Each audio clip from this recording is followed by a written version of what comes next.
Hi friends, అందరికీ నమస్కారం. అంజలి కథలకి స్వాగతం. ఈరోజు చందమామ కథ పేరు ముసుగు మనిషి. కొండాపురం కొమరయ్యకు కొత్తగా పెళ్ళయింది.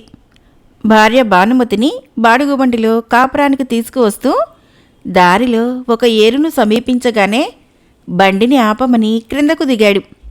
ఆ సమీపంలో ఒక పాతకాలపు పెంకుటిల్లు ఉన్నది. ఇంటి చుట్టూ ఉన్న కూరగాయల తోటలో తిరుగుతూ కోసిన కాయలను ఒక బుట్టలో వేస్తున్నారు ఇద్దరు మరుగుజ్జు దంపతులు. వాళ్లను చూసి కొమరయ్య తనలో తాను నవ్వుకుంటూ బండి ఎక్కడం చూసి భానుమతి, పాపం ఆ మరుగుజ్జులను చూసి నవ్వుతున్నారా అని అడిగింది. 4 నెలల క్రితం జరిగిన ఒక సంగతి గుర్తుకు వచ్చి అలా నవ్వాను. అదేంటో చెప్పమన్నావా అని అడిగాడు. చెప్పండి, ప్రయాణంలో కాలక్షేపంగా ఉంటుంది అన్నది భానుమతి. కొమరయ్య చెప్పడం ప్రారంభించాడు.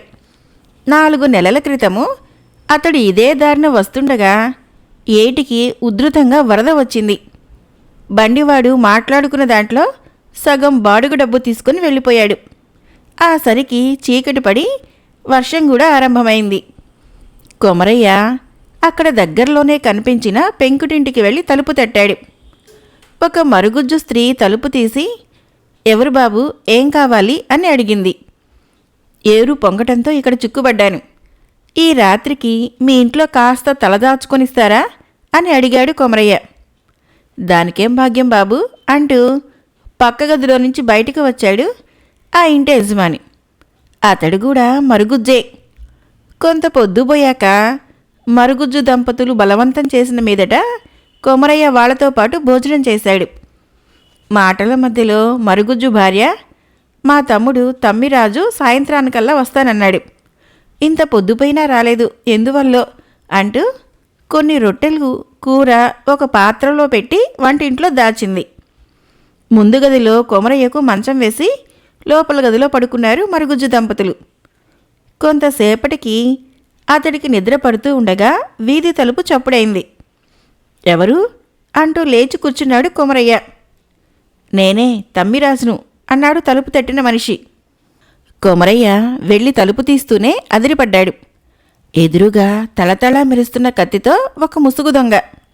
ఇంతలో, ఎవరు, మా తమ్ముడుగాని వచ్చాడా అంటూ అక్కడికి వచ్చిన మరుగుజ్జుని భార్య ముసుగు దొంగను చూస్తూనే కెవ్వుమన్నది.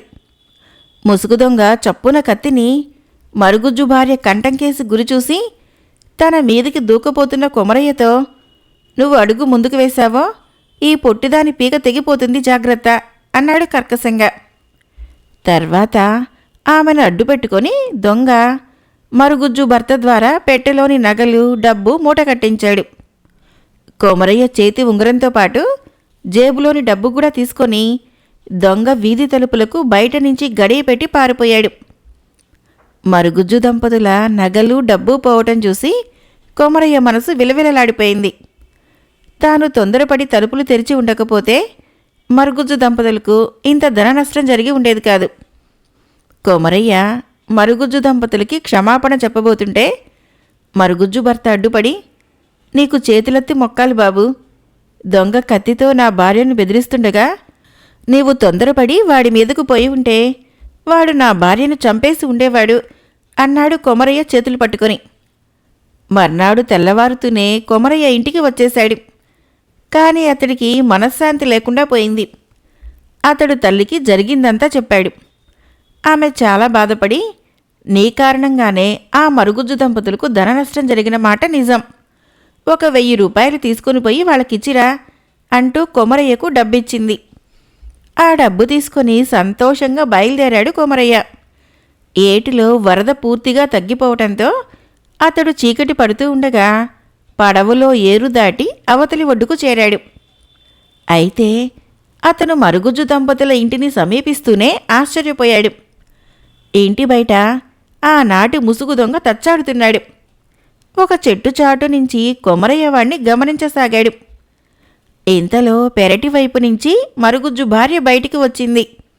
మళ్ళీ దొంగ ఆమెకు ఏ ఆపద తలపెడతాడో అని కొమరయ్య చప్పున ముందుకు వెళ్ళబోయేటంతటిలో ఆమె దొంగను సమీపించి రహస్యంగా ఏదో మాట్లాడి ఇంట్లోకి వెళ్ళిపోయింది. దీనితో కొమరయ్యకు అంతా అర్థమైంది. ముసుగు దొంగ మరుగుజ్జు దంపతుల మనిషే. ముగ్గురు కలిసి తెలివిగా నాటకమాడి అమాయకులైన బాటసార్లను దోచుకుంటున్నారన్నమాట. కొమరయ్య క్షణం ఆలస్యం చేయకుండా తలుపు తడుతున్న ముసుగు మనిషిని సమీపించి పిడికిలతో వాడి మెడ మీద బలంగా కొట్టాడు. వాడు కిక్కురుమనకుండా క్రింద పడిపోగానే వాడి ముసుగు వేసుకొని కత్తిని చేతిలో పట్టుకొని తలుపు తడుతూ, "తలుపు తెరవండి, తమ్మిరాజును" అన్నాడు. విలువైన దుస్తులు ధరించిన ఒక 60 ఏళ్ల బక్కపలచని మనిషి తలుపు తెరుస్తూనే, "తమ్మిరాజువా, మీ అక్కయ్య నీకోసమే ఎదురుచూస్తున్నది" అంటూ కొమరయ్యను చూసి గజగజలాడుతూ గోడవారిగా కుప్పకూలిపోయాడు. అతడు ఆ రాత్రికి ఆ ఇంట తలదాచుకోవచ్చిన పెద్ద మనిషి. ఇదేమీ తెలియని మరుగుజ్జు భార్య పక్క గదిలో నుంచి బయటికి వస్తూ, "మా తమ్ముడు తమ్మిరాజు వచ్చాడా" అని కొమరయ్యను చూసి కెవ్వుమని అరిచింది. కొమరయ్య కత్తిని ఆమె మెడ మీద ఆనించి, "ఏది, సమయానికి మీ ఆయన ఇంట్లో ఉన్నట్టులేదే" అంటూ మరుగుజ్జు భార్య చేత ఇంట్లో ఉన్న డబ్బు నగలు మూట కట్టించాడు. తర్వాత ఆమెను గదిలోకి పంపి బయట గుళ్ళెం పెట్టాడు.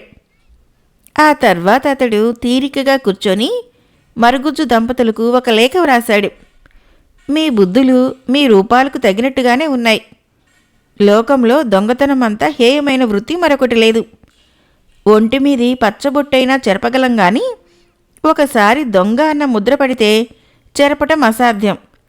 మోసంతో బాటసార్లను దోపిడీ చేస్తున్నందుకు మిమ్మల్ని రక్షక భటులకు పట్టించవచ్చు. కానీ మీ రూపాలు చూస్తే మీపై కోపం రావటం లేదు. మీకు ఒక అవకాశం ఇస్తున్నాను. మీ ఇంటి చుట్టూ ఉన్న ఖాళీ స్థలంలో నడుం వంచి కష్టపడితే ఎన్నో రకాల కూరగాయలు పండించవచ్చు. ఆలోచించుకోండి. మీ ఇంట్లో దొరికిన దొంగ సొత్తును ఏ అనాథ ఆశ్రమానికైనా విరాళంగా ఇస్తాను." ఈ లేఖ రాసి ఇంకా గోడవారుగా మూర్ఛలో ఉన్న బక్కవాడి జేబులో పెట్టి కొమరయ్య తన ఊరుకు తిరిగి వచ్చాడు. ఇదంతా కొమరయ్య భార్యకు చెప్పి ఇప్పుడు ఆ మరుగుజ్జు దంపతుల ఇంటి చుట్టూ ఉన్న కూరపాదులు పూల మొక్కలు చూస్తే వాళ్ళు దొంగ బుద్ధులకు స్వస్తి చెప్పి గౌరవంగా జీవిస్తున్నారని తెలుస్తున్నది. అందుకే నేను తృప్తిగా నవ్వుకున్నాను అన్నాడు. "మీరు తెలివైన వాళ్లే కాక చాలా సాహసవంతులండి. ఈసారి ఎప్పుడైనా ఇటు వచ్చినప్పుడు ఆ మరుగుజ్జు దంపతుల్ని పలకరించి అభినందిద్దాము" అన్నది భానుమతి సంతోషంగా. కథ అయిపోయింది. ఫ్రెండ్స్, మరొక కథ చెప్పుకుందాం. ఈ కథ పేరు కుముదుడి మంచితనం. శివపురం గ్రామంలో ఉండే మాలతి అనే యువతి పూల కోసము గ్రామం చివర ఉన్న తోటలలోకి వెళ్ళింది. అక్కడ హఠాత్తుగా దొంగ ఒకడు ఆమె ముందుకు వచ్చి కత్తి చూపి బెదిరించి, "నీ వంటి మీద నగలన్నీ ఇచ్చేయి, లేకపోతే పొడిచి చంపేస్తాను" అన్నాడు. మాలతి మెడలో బంగారు గొలుసు ఒంటిపేటది ఉన్నది. 2 చేతులకి కలిపి 4 బంగారు గాజులున్నాయి. కాళ్లకు వెండి గజ్జెలున్నాయి. ఈ నగలు పోతే మళ్లీ చేయించుకునేందుకు జీవితకాలం సంపాదన కావాలి. మాలతి ఏం చేయాలా అని ఆలోచిస్తూ ఉండగా ఎక్కడి నుంచో యువకుడొకడు వచ్చి దొంగ మీద కలియబడ్డాడు. దొంగ వద్ద కత్తి ఉంది. యువకుడి వద్ద ఆయుధమేమీ లేదు. అయినా యువకుడు ధైర్యంగా దొంగతో పోట్లాడి తరిమేశాడు. మాలతి ఆనందం కొద్దీ చప్పట్లు కొట్టి వాడి సాహసాన్ని మెచ్చుకొని వివరాలడిగింది. "నా పేరు కుముదుడు. నాకు చాలా విద్యలు వచ్చు. నా తండ్రి ముసలివాడు. ఇంట్లోనే ఉండి ఏ వడ్రంగి పనో చేసి డబ్బులు సంపాదించమంటాడు. నేను బయట రకరకాల పనులు చేసి బోలెడు డబ్బు సంపాదిస్తూ నా తండ్రిని చక్కగా చూసుకుంటున్నాను. మాకు మేమిద్దరమే తప్ప ఇంకెవ్వరూ లేరు.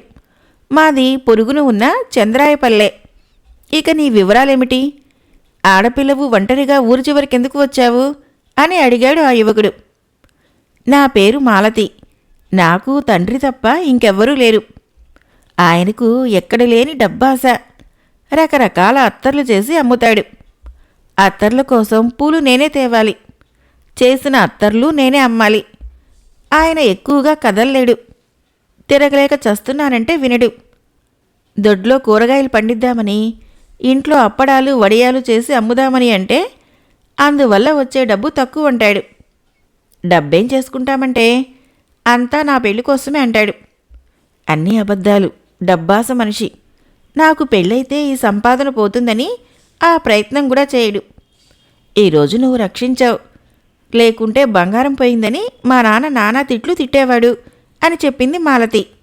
ఇది విని కుముదుడు నొచ్చుకుంటూ, కన్నతండ్రి దేవుడితో సమానం, ఆయన గురించి నువ్వలా మాట్లాడకూడదు. నీ తండ్రి ప్రయత్నించకపోయినా నీ పెళ్లి దివ్యంగా జరిగిపోతుంది. బంగారు బొమ్మలా ఉన్నావు, నువ్వు నాకెంతో నచ్చావు. నీకిష్టమైతే నిన్ను పెళ్లి చేసుకుని నువ్వు ఇల్లు కదలనవసరం లేకుండా చూసుకుంటాను అన్నాడు. పెళ్లి చేసుకునేందుకు ఇష్టం ఉండాలి, నాకు నువ్వంటే ఇష్టం లేదు అని మాలతి అక్కడి నుంచి వెళ్ళిపోయింది. ఆ రోజు నుంచి కుముదుడు మాలతి కోసము నిత్యము ఆ ఊరికి వచ్చేవాడు. ఆమెను పలకరించి కబుర్లు చెప్పేవాడు. ఆమె కోసము చెట్ల చివరికెక్కి పూలు కోసేవాడు. ఆమెకు చిన్న చిన్న బహుమతులు ఇచ్చేవాడు. కానీ మాలతికి వాడిపై ఇష్టం కలగలేదు. అప్పుడప్పుడు పూల కోసము మాలతితో పాటు వస్తూ ఉండే అవ్వ ఒకతే ఈ వ్యవహారం కనిపెట్టింది. ఆమె మాలతిని అడిగితే కుముదుడంటే తనకి ఇష్టం లేదని చెప్పేసింది. అవ్వ ఈ విషయము కుముదుడికి చెప్పి, ఎందుకురా మనవడా ఆ పిల్ల వెంట పడతావు, దానికి నీ మీద ఏమాత్రమూ ఇష్టం లేదు, ఇక ఈ ఊరికి రాకు అన్నది. అవ్వా, నువ్వు పెద్దదానివి, మంచిదానివి, మాలతికి నాపై ఇష్టం కలగాలంటే నేనేం చెయ్యాలో చెప్పవా అని జాలిగా అడిగాడు కుముదుడు. సాహసం చేశావు, బాగా పొగిడావు, కానుకలు ఇచ్చావు, అయినా దానికి నీ మీద ఇష్టం కలగలేదు. ఇక ఒక్కటే మార్గం, నీకు తెలియదు గనక చెబుతున్నాను, జాలిలో నుంచి కూడా ఇష్టం పుడుతుంది. అది నీ మీద జాలిపడే ఉపాయం చూడు అని వెళ్ళిపోయింది అవ్వ. అవ్వ మాటలు బాగా గుర్తుంచుకున్న కుముదుడు మర్నాడు మాలతితో, ఈ ఊళ్ళో నాకు అంతగా పని దొరకటం లేదు, నిన్ను చూడకుండా ఉండలేక ఈ ఊరు వస్తున్నాను, అందువల్ల నా ఆదాయం బాగా తగ్గిపోయింది, రోజూ తిండి గడవటమే కష్టంగా ఉంది అన్నాడు. అయితే ఈ ఊరికి రాకు అని వెళ్ళిపోయింది మాలతి. ఇది పని కాదని ఒక రోజున పూల కోసం చెట్లెక్కి కావాలనే కింద పడ్డాడు కుముదుడు. వాడికి దెబ్బలు బాగా తగిలాయి. చేతకానప్పుడు చెట్టెక్కడం ఎందుకు అని ఈసడించి వెళ్ళిపోయింది మాలతి. మరొక రోజున పూలు కోస్తున్న మాలతిని పొదల చాటు నుంచి వచ్చిన పాము కాటేయబోతుంటే చటుక్కున దాని తోక పట్టుకొని లాగాడు కుముదుడు. పాము వాడిని కాటేసింది. పరుగు పరుగున వెళ్ళిన మాలతి వైద్యుని తీసుకురాకపోయినట్లయితే వాడు మరణించి ఉండేవాడే. వాడు కళ్ళు తెరిచాక, ఆ పాము నన్ను కాటేస్తే బాగుండేది, వైద్యుడి కోసం ఆయాసపడుతూ పరుగులు తీయటం కంటే పాము కాటే సుఖం, ఉన్న చోటునే పడి ఉండవచ్చు అన్నది. ఈ మాట అవ్వ విని మాలతిని చాటుకు పిలిచి, కుర్రవాడు బుద్ధిమంతుడు, అందగాడు, నువ్వంటే ఎంతో ఇష్టం, ప్రాణాలకు తెగించి నిన్ను రక్షించాడు, నా మాట విని వాణ్ణి పెళ్లి చేసుకో, సుఖపడతావు అని చెప్పింది. ఏమో, అతనంటే నాకు రవ్వంత కూడా ఇష్టం లేదు మరి అన్నది మాలతి. అందుకు కారణం ఏమై ఉంటుంది అని అడిగింది అవ్వ. మా నాన్న చూడు, నా చేత అడ్డమైన పనులు చేయిస్తాడు, ఆడపిల్లనని జాలి లేకుండా, అలాంటిది మగవాడిని ఇంటి పట్టున ఉండి బుద్ధిగా ఏ వడ్రంగం పనో చేయమని కోరే ముసలి తండ్రి మాట కాదని ఇలా రోజు ఊళ్ళ వెంట తిరిగే కుముదుడంటే నాకెలా ఇష్టం ఉంటుంది అని జవాబిచ్చింది మాలతి. ఇందుకు అవ్వ నవ్వి, తెలియక నువ్వు మీ నాన్నను తప్పుపడుతున్నావు, ఆయన సంపాదించిందంతా నీ నగల కోసము పట్టుచీరలకు కట్నం డబ్బులకు దాస్తున్నాడు, నువ్వు ఇంటి పట్టున ఉంటే ఉన్న డబ్బుతో మీకు పూట గడుస్తుంది తప్ప ఇంత ఆస్తి రాదు, మీ నాన్న నీకు చాలా మంచి సంబంధం చేయాలనుకుంటున్నాడు అన్నది. పోనీ అలాగే అనుకుందాం, అలాంటప్పుడు కుముదుడు వంటి పేదవాణ్ణి చేసుకొని మా నాన్న మనసు కష్టపెట్టకూడదు కదా అన్నది మాలతి. మర్నాడు అవ్వ కుముదుడికి మాలతి మనసులోని మాట చెప్పింది. అప్పుడు వాడు మాలతి వద్దకు వెళ్ళి, నేను మా నాన్నని బాగా చూసుకోవటం లేదని నువ్వు పొరబడ్డావు, ఒక్కసారి ఆయన్ని కలుసుకొని మాట్లాడు, నా మీద ఉన్న అనుమానాలన్నీ తుడిచిపెట్టుకొని పోతాయి అన్నాడు. ఏ కళనుందో ఇందుకు మాలతి సరేనని, రేపే నేను మీ ఊరు వెళ్తాను, కానీ అప్పుడు నువ్వు మీ ఊళ్ళో ఉండకూడదు అన్నది. దీనికి కుముదుడు సరేనన్నాడు. మరుసటి రోజున పొరుగురిలో అత్తరుకు మంచి గిరాకీ ఉందని తండ్రికి చెప్పి అవ్వను సాయం తీసుకుని బయలుదేరింది మాలతి. ఇద్దరూ కలిసి వెళ్ళి చూస్తే కుముదుడి ఇల్లు ఇంద్రభవనంలాగా ఉంది. అందులో మహారాజులా వెలిగిపోతున్న ఒక ముసలాయనే కుముదుడి తండ్రి. ఇంట్లో అన్ని అవసరాలు చూడటానికి ఒక వంట మనిషి పనివాడు ఉన్నారు. అది చూసి మాలతి ఆశ్చర్యపడుతూ ముసలాయన్ని పలకరించి తను తెచ్చిన అత్తరు గురించి చెప్పి ఇంట్లో ఇంకెవరూ లేరా అని అడిగింది. ఇందుకు ముసలాయన అయిష్టంగా, ఉన్నాడు, ఒక్కగానొక్క కొడుకు, పేరు కుముదుడు, అన్నీ లేకి బుద్ధులు, ఇంటి పట్టున ఉండి ఏ వడ్రంగమో చేసుకోరా అంటే ఊళ్ళ వెంట తిరుగుతూ ఉంటాడు, నా మాట వినడు అన్నాడు. అప్పుడు అవ్వ కల్పించుకొని, మీరు బాగా ఆస్తిపరులా ఉన్నారు, మీ వాడు ఇంట్లో ఉంటే మాత్రం వడ్రంగం చేసుకోవటం ఎందుకు, కాలు మీద కాలేసుకొని కూర్చున్నా హాయిగా గడిచిపోతుంది కదా అన్నది. ఆహా, మేలు మేలు, పండంటి సలహా ఇచ్చావు అంటూ ముసలాయన వెటకారంగా నవ్వి, అలా అనుకునే నాకు పెద్దలిచ్చిన ఆస్తినంతా హారతి కర్పూరం చేశాను. మా కుముదుడికి 15 ఏళ్ళు వచ్చేసరికి పూరి గుడిసెలోకి మారాం. వైద్యానికి డబ్బు లేక నా పెళ్ళాం చచ్చిపోయింది. ఆమె బెంగతో నేను మంచం పట్టాను. అప్పటినుంచి కుముదుడు సంపాదనలో పడ్డాడు. ఈ 5 ఏళ్లలోనూ ఈ భవనం కొన్నాం, పనివాళ్ళని పెట్టుకున్నాం. మొదటి నుంచి దర్జాగా బతికినవాణ్ణి, అందువల్ల ఇలా తప్ప ఉండలేను అన్నాడు. మీ కుమారుడు మా ఊరు వస్తూ ఉంటాడు, చూడ్డానికి పేదవాడిలాగా ఉంటాడు, అదే రకం తిక్క అని అడిగింది అవ్వ. ఇది వింటూనే ముసలాయన పెద్దగా నవ్వి, అదేం తిక్క కాదు, నేనే వాణ్ణి అలా ఉండమని చెప్పాను. చిన్నప్పటి నుంచి దర్జా అలవాటైతే నాలాగా ఇబ్బంది పడాలని నా భయం. వాడి పుట్టుకతోనే నా ఆస్తి పోవటం మొదలు. వాడికే అదృష్టం ఉంటే నా ఆస్తి పోయేది కాదు. ఇప్పుడైనా నా అదృష్టం కొద్దీ వాడికి 4 డబ్బులు దొరుకుతున్నాయి. వాడు సంపాదించేది నాకు మాత్రమే సరిపోతున్నది. చేతకాని దద్దమ్మ కాబట్టే తన కోసం కూడా సంపాదించుకోలేకపోతున్నాడు అన్నాడు నిరసనగా. తర్వాత మాలతి అత్తరు చూపిస్తే ముసలాయన మొత్తం అంతా కొనేసి, నీ అదృష్టం కొద్దీ వాడు లేనప్పుడొచ్చావు, వాడుంటే ఇదంతా దండగా ఖర్చు అంటాడు. అంతేకాదు, ఇంటికి సారా తెప్పించుకొని తాగితే ఆరోగ్యం పాడైపోతుందంటాడు. ఆరోగ్యం పాడైతే త్వరగా చస్తాను, వాడికి ఖర్చు తగ్గుతుంది, వాడికే లాభం కదా, ఎంత చెప్పినా అర్థం కాదు వాడికి అన్నాడు. మాలతి అవ్వ అక్కడి నుంచి తిరుగు ప్రయాణమయ్యారు. అవ్వ మాలతీతో, తండ్రి నీ ఎదుట తనను మెచ్చుకుంటాడని కుముదుడు ఆశపడ్డాడు, వాడికి నీకు పెళ్లి యోగం ఉన్నట్లు లేదు అన్నది. మాలతి అవ్వకేమీ బదులివ్వకుండా తన ఊరు చేరుకుంది. అక్కడ ఎదురైన కుముదుడితో, మీ నాన్నను చూశాను అన్నది. కుముదుడు నవ్వి, నేను మీ నాన్నను చూసి మాట్లాడాను, ఆయన నా గురించి అంతా విని నాకు అత్తరు చేయటం నేర్పుతానన్నాడు. తన డబ్బంతా మనదేనన్నాడు. కొన్నాళ్ళు మనం ఈ ఊళ్ళోనే ఉంటే తను మా నాన్న దగ్గరికి వెళ్ళి కోడల్ని బాగా చూసుకునే పద్ధతులు నేర్పి వస్తానన్నాడు. మన పెళ్లి నిశ్చయమైపోయింది అన్నాడు.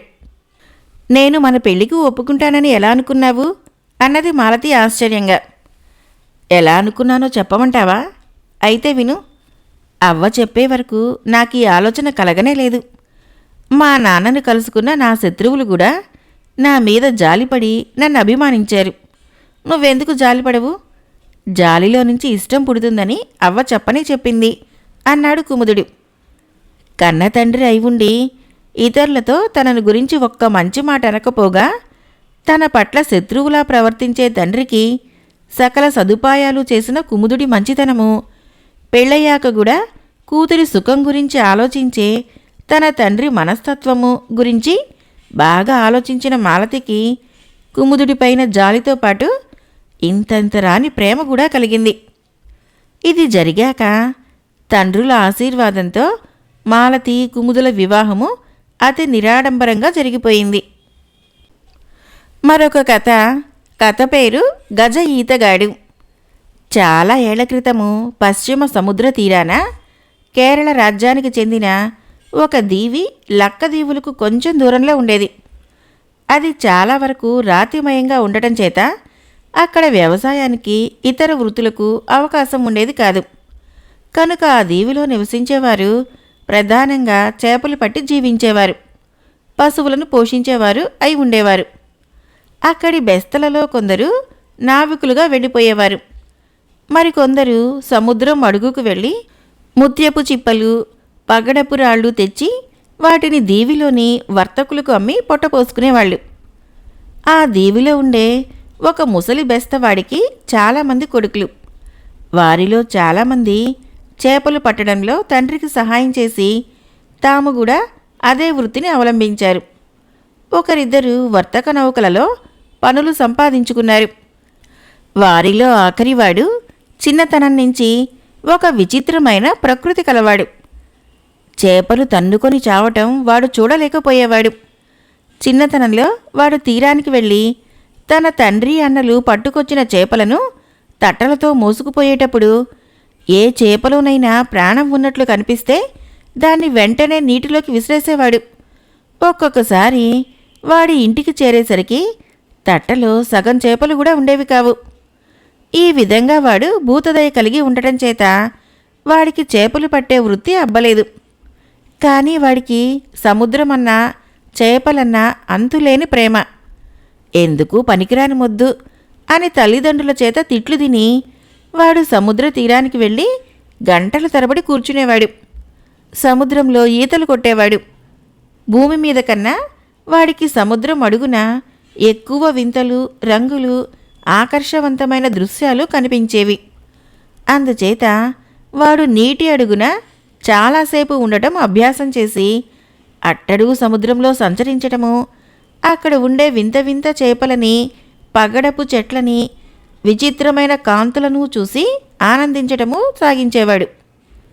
పెరిగి పెద్దవాడయ్యేసరికి వాడు వెళ్ళినంత సముద్రపు లోతులకు వెళ్ళి నీటి అడుగున వాడున్నంతసేపు ఉండగలవాడు ఆ దీవులో ఒక్కరు కూడా లేరు. వాడికి చేప మనిషి అని అందరూ పేరు పెట్టారు.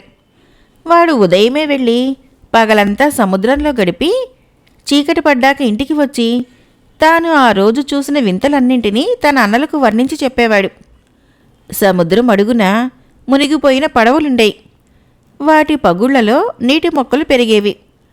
పగడపు శిలల మీద శాఖలు శాఖలుగా ఎర్ర, తెల్ల పగడపు కొమ్మలుండేవి. నీటిలో ముత్యపు చిప్పలు, నక్షత్ర చేపలు, కని విని ఎరగని గాజులాటి చేపలు ఎన్నో ఉండేవి. వాడు వాటన్నిటినీ వర్ణిస్తూ ఉంటే అన్నలు వినిపించుకోక వాడికి నిశ్చయంగా పిచ్చేరనుకునేవాళ్ళు. వాడికి గాలి సోకిందేమోనని వాడి తల్లి తాయెత్తులు కట్టించింది. కానీ తాయెత్తులతో వాడి ధోరణి మారలేదు. పైగా వాడికి గొప్ప ఖ్యాతి వచ్చింది. చేప మనిషి అనే మాట దీవులోని అందరి నోటా వినబడి చివరకు ఆ దేశపు రాజు దాకా వెళ్ళింది. అందుచేత రాజుగారు వాడిని ఒకసారి తన భవనానికి పిలిపించాడు. వాడు రాజుగారి దర్శనానికి వెళ్ళినప్పుడు రాజుగారి కూతురు 17 ఏళ్ల పిల్ల కూడా అక్కడ ఉన్నది. ఏమిరా, నువ్వు ఎంత లోతు సముద్రం అడుగుకైనా దిగగలవట? సముద్రాన్ని గాలించటంలో నీకు ఈడైనవాడు ప్రపంచంలోనే లేడట. ఆ మాట నిజమేనా అని రాజు అడిగాడు. ఇతరుల మాట నాకు తెలీదు మహారాజా అన్నాడు వాడు. నీ శక్తి చూస్తాం అంటూ రాజుగారు అప్పటికప్పుడే తన విహార నౌకలో తన కుమార్తెతో పాటు వాణ్ణి కూడా ఎక్కించుకొని సముద్ర మధ్యానికి నౌకను నడిపించి ఒక బంగారు పాత్రని సముద్రంలో గిరవాటి వేసి దాన్ని తీసుకురా అన్నాడు. వాడు సముద్రంలో మునిగి అడుగుకు చేరి బంగారు పాత్రను తీసుకుంటూ అక్కడే ఉన్న పగడపు కొమ్మ ఒకటి విరిచి పైకి వచ్చాడు. వాడా పగడపు కొమ్మను రాజకుమార్తెకు ఇచ్చి బంగారు పాత్రను రాజుగారికి ఇవ్వబోయాడు. అది నువ్వే ఉంచుకో, ఇంతకన్నా కష్టమైన పని చెప్తాను, చేస్తావా అన్నాడు రాజు. చెప్పండి, చేతనైతే చేస్తాను అన్నాడు. నీవి దీవి చుట్టూ ఉన్న సముద్రం దిగువ భాగమంతా తిరిగి అక్కడి విశేషాలు నాకు చెప్పాలి అన్నాడు రాజు. చాలా దూరం అన్నాడు వాడు.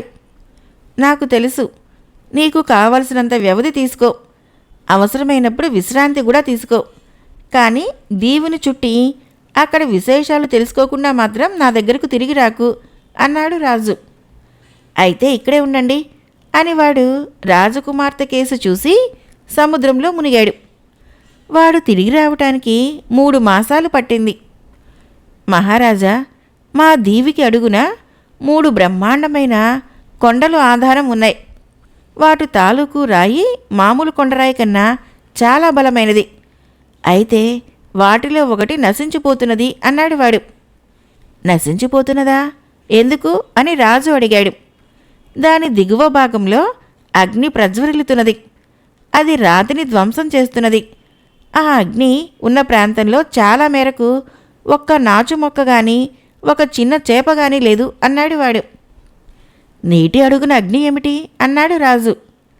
మహారాజా, ఇది మామూలు అగ్ని కాదు, అది బడబాగ్ని. మీరు దాన్ని చల్లార్చలేరు అన్నాడు వాడు. బడబాగ్ని అనే మాట విన్నాను గాని ఎన్నడూ చూడలేదు. కొంచెం అగ్నిని తెచ్చి చూపించు అన్నాడు రాజు. అగ్నిని తీసుకురావటం ఎలా మహారాజా అన్నాడు వాడు. నేనేం చెప్పగలను, అది నీకే తెలియాలి అన్నాడు రాజు. వాడు మళ్ళీ సముద్రం అడుగుకు వెళ్ళాడు. అగ్నిని సమీపించడానికి ప్రయత్నం చేశాడు. చేతులు కాళ్ళు కాలాయి.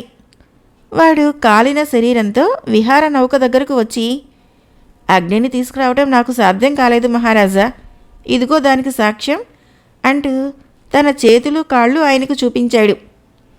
ఇప్పుడు నీ మాట నమ్మగలను, నువ్వు నిజంగా గజ ఈతగాడివే అన్నాడు రాజు. ఈసారి అగ్నిని చాలా దగ్గరగా చూశాను మహారాజా. అది ఒక కొండను చాలా భాగం తినేసింది.